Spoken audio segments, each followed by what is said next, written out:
All right, good afternoon, everyone. My name is Byron McDaniel, and I'm the District 3 Commissioner for Elbert County. And we're going to kick this meeting off today, being February the 19th of 2025, and the time now is, we'll just say 1:01 p.m. We're here today for a concept brief regarding the Fox Haven PUD. Before we get started into that, we'd like to go around the table here and do some self-introduction. So we'll start with over to you, Mike. Yeah, Mike Buck, Commissioner for District 1. Glad to meet you guys. Looking forward to it. Mitch Treby, Commercial Real Estate. Charlie Keener, Bright Lighter Engineering, Civil Engineer.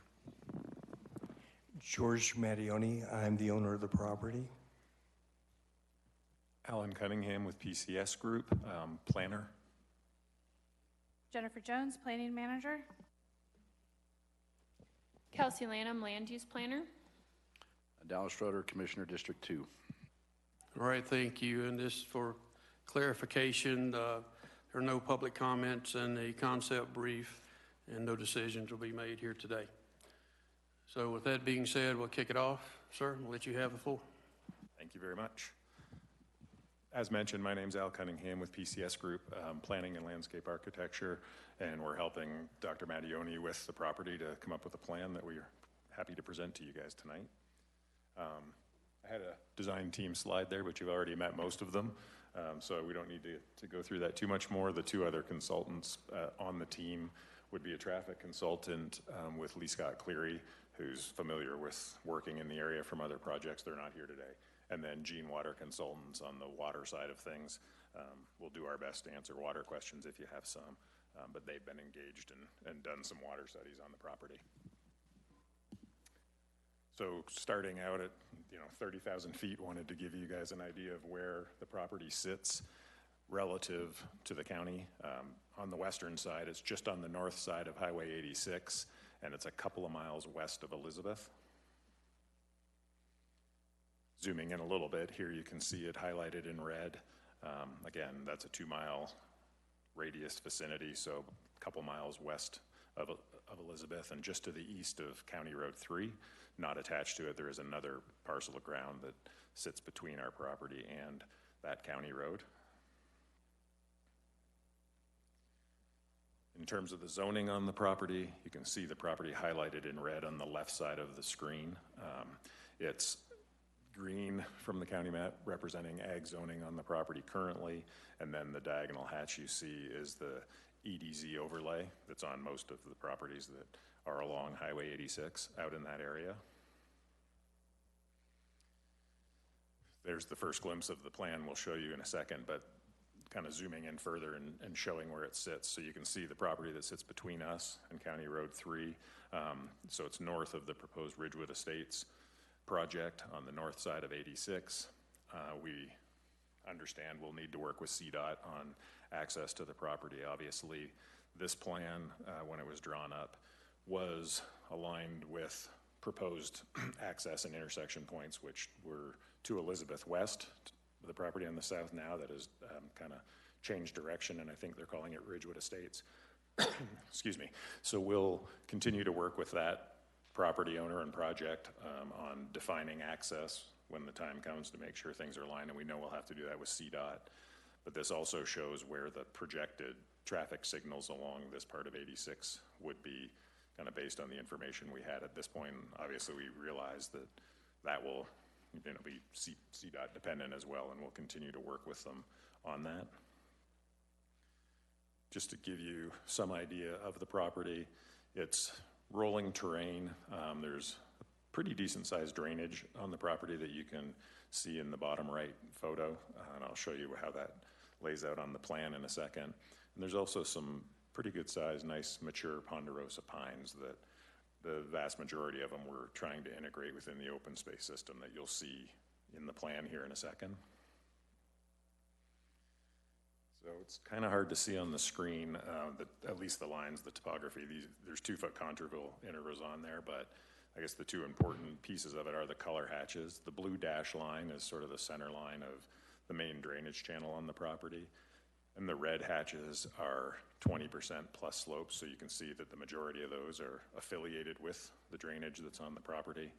And one of the things certainly to point out is you can see that the drainage comes down to the southern boundary of the property. That's the Highway 86 frontage. So, you know, would make large portions of that frontage along Highway 86 very difficult to develop just because of the natural contours and where the drainage flows. Generally speaking, the property's higher in the back. So the north, the top of the page here, and it slopes down towards that drainage and down towards Highway 86, although it is kind of undulating throughout. So here's the proposed plan we wanted to show you today. The drainage that I was just mentioning, you can sort of see highlighted in the darker kind of bluish color that's basically on the southern edge of where the residential is proposed. This is a plus or minus 76 acre site. And what this plan represents with what our goal would be, it was mentioned at the start that going a PUD route, we could do that, or potentially even just rezone from ag to R2 as the underlying zoning. Goal being to be able to provide some residential in this part of the county, kind of in response to the housing needs assessment that the county did. I think it was in 2022. So this plan shows it's 103 lots, and within kind of that R2 zoning designation, they're plus or minus 12,000 square foot lots, which is the minimum in R2, so quarter acre lots. The water adjudication study that was done by Gene in following the 300-year rule for the county would allow up to 105, so we're just slightly under that. But with this layout, the other thing you can see, and I think it's shown on the next slide as well, which is more open space oriented, but there will be on-site water quality and detention to kind of, you know, deal with the drainage, and it's also on that southern portion of the residential. So this one just toning back to highlight that open space system. As you can see, we've tried to set it up to largely buffer the proposed residential from the surrounding properties and from Highway 86. As mentioned, with the grade and the drainage, it makes that Highway 86 frontage a little less desirable from a development standpoint, at least physically speaking. And we've, on this from an open space perspective, there's two interior kind of park amenity spaces proposed that are about 2.5 acres, a little under. And then the remainder of the open space, which is a little over 43% of the property, is surrounding the proposed residential.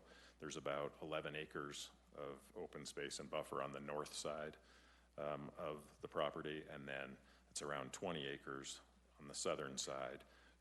With that, and with that drainage area that comes through, that is where a lot of the mature ponderosa pines are.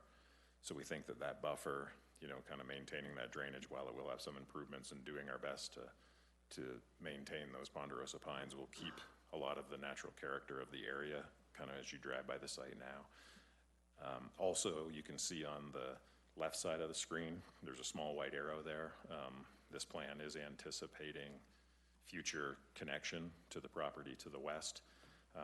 You know, we believe that'll be critical, and as this whole frontage is designated as the EDZ overlay, we believe that that property that has the intersection with County Road 3 and 86 is the one that probably makes the most sense for future commercial development, just from an access standpoint along 86.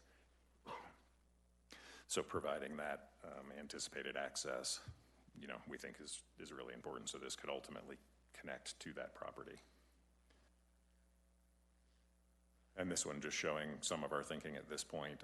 Obviously this would continue to develop as things move forward, but having connectivity between the park spaces and the open space, and the yellow dash lines on here equate to, it's about 0.85 acres, or sorry, miles of trails that could be integrated within the buffers in the community. So just bringing it back around, having this kind of slide to show the plan we could leave up for discussion purposes, but excited to hear your thoughts on this potential project, and our ability to bring much-needed residential to the western part of the county, at least according to that housing needs assessment, and trying to do so with a little bit smaller lots that would be consistent with the R2 zoning. Thank you. All right, thank you, sir. You gentlemen have any comments? Okay. Commissioner, do you have any questions, sir? A few questions and comments here.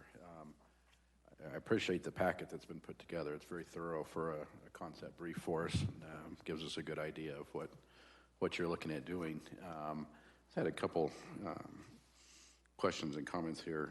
On the first page, there's an inset that talks about the population growth within the county and what the expected is.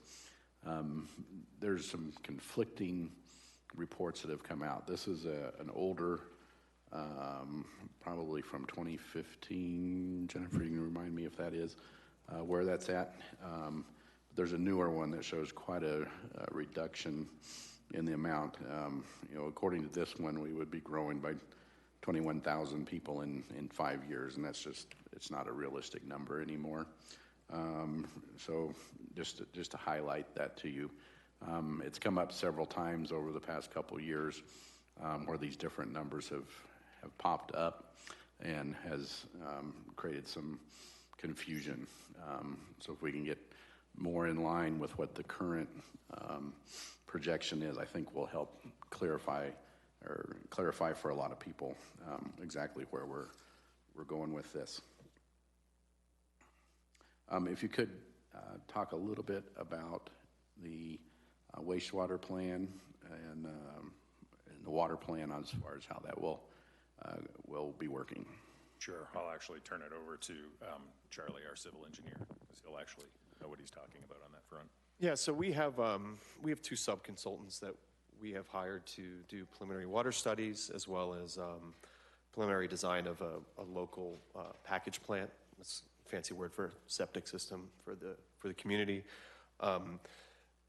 Essentially, the community will be served similar to any subdivision with gravity-fed pipes and pressure pipes for individual units and meters. And then the water system will be wells. As Al alluded to, the study spec'd 0.3 acre-feet per year per unit, which puts us at 105 units. There's 103 homes, units or lots presented on this plan. That allows for about 2,000 square feet of irrigation for each home. Additionally, the package plant would be placed near the low side of the site. It's going to have a gravity collection system similar to a normal subdivision. Everything's localized and then treated, and then there would be a leach field designated on the parcel. It's about a half acre right now, and that's how it's spec'd. As far as water collection, hydrants, pumps, tanks, capable of serving 1,000 GPM, 2-hour rating, similar for a single-family home of this size. Any specific questions? Or So essentially, it's a giant septic system for the entire project? More or less, yeah. It's a large leach field. It has there's a couple different methods that can be proposed with this design, but yes, for lack of a better word, it is. Have you reached out to Ridgewood to see if there was a possibility of utilizing their wastewater treatment plant that they'll be putting in for their facility? I know during their concept brief, they were making that facility big enough that other surrounding areas could utilize that. Just curious if that was something that was you're interested in or on the table, or if it would work or not. I don't know, but. We've been talking with them, but more along the lines of since they're already drilling wells and have excess capacity, of perhaps joining them for both water and sanitation, but there's nothing definite at this time. Okay. But to me, it makes sense. People can work together and make it work, but it's your project. What you bring forth is what you bring forth. But to me, that makes sense if there's able to in localized areas for districts to work together like that. I would love to, but I can't speak for them. Sure. No, I understand. It takes two to make a deal. I understand that. As far as other comments, I appreciate leaving open an opportunity to connect to future possible development. Right now, we tend to be pretty siloed and isolated with our parcels, and so it's just run into that parcel and run right back out, whether it's to a county road or highway, and being able to interconnect alleviates a lot of congestion on those major arterials, and so I appreciate that. I think that's something that we would want to see coming forward, just because it does alleviate a lot of problems later on down the road. But I guess that I'll let my other two commissioners ask some questions, and if something else pops in my head, I'll jump in. Thank you. Thank you, Commissioner Buck. Yeah, I'll just pick up where Dallas left off with the connectivity on the west side. What is directly to the east, and would it make sense to do one as well on the east side of the project? Directly east is owned by, what's the name of that development? Stage Run, and it's undeveloped but mostly drainage. They have the same low topography that we have. Okay. Yeah, I It- believe but it's an HOA-owned parcel. Yeah, It's up HOA. along the frontage Gotcha, for okay. Stage Run. Yeah, I see the map now. Thanks. Just wanted to clarify that, thank you. And then I appreciate you working with the mature pine trees and trying to keep some of the flavor of the property. And I know you don't have a traffic study done yet, but you did mention traffic signals.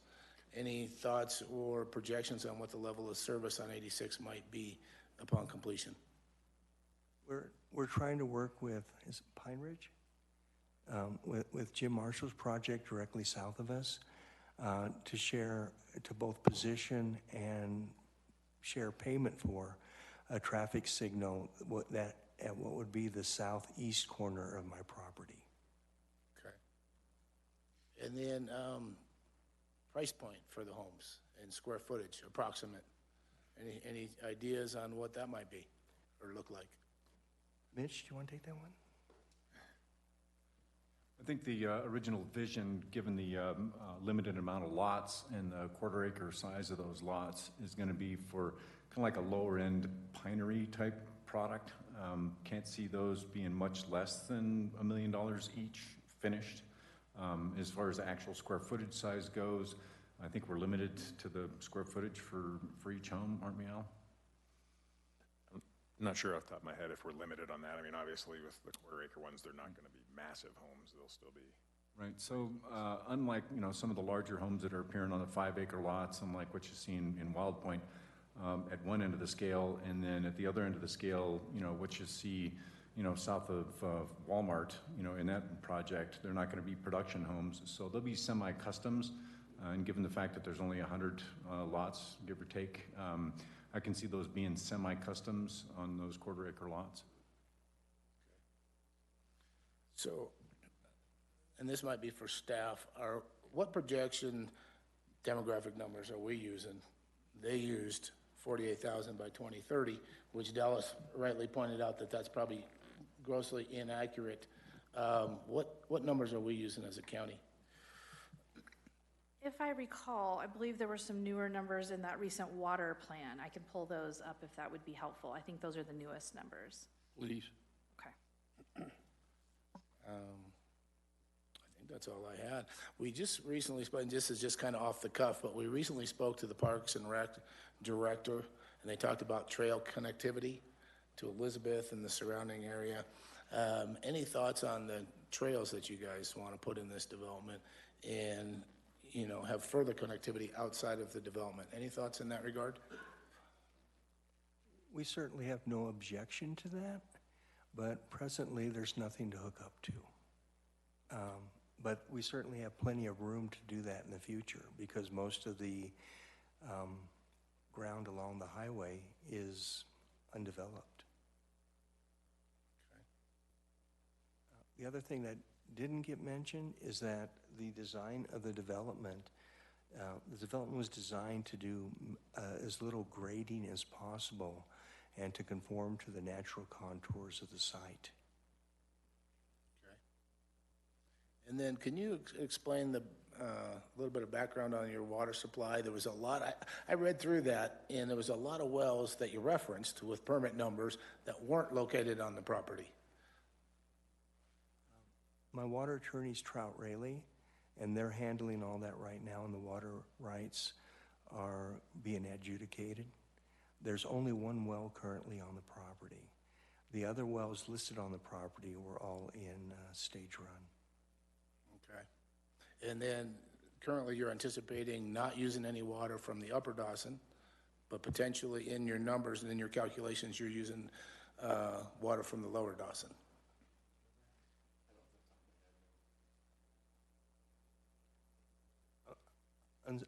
I don't have that with me. Okay. Okay, fair enough. But certainly we are not using the upper Dawson. Okay, that's all I had, buddy. All right, so, thank you, Commissioner Buck.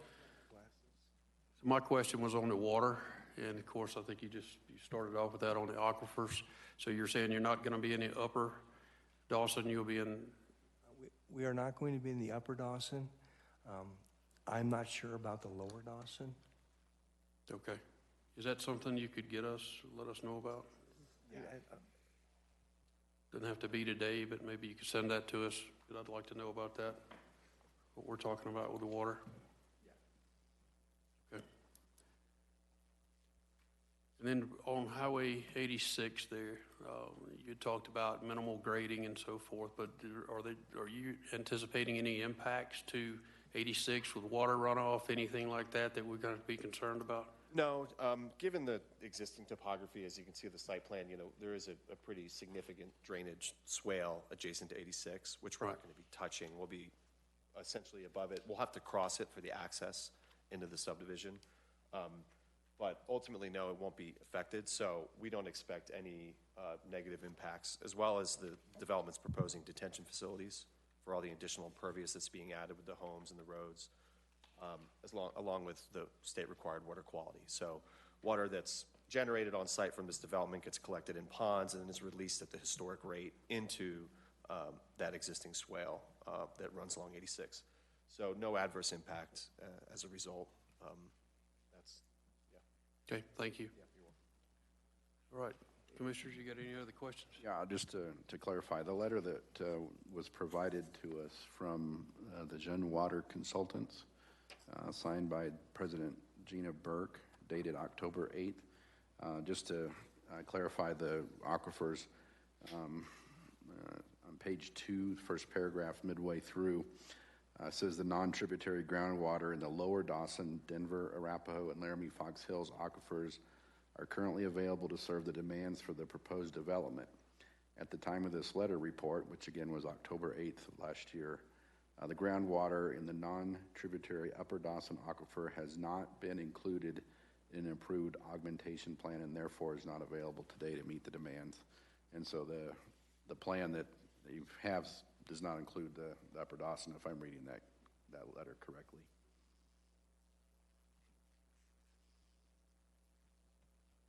So can we verify that?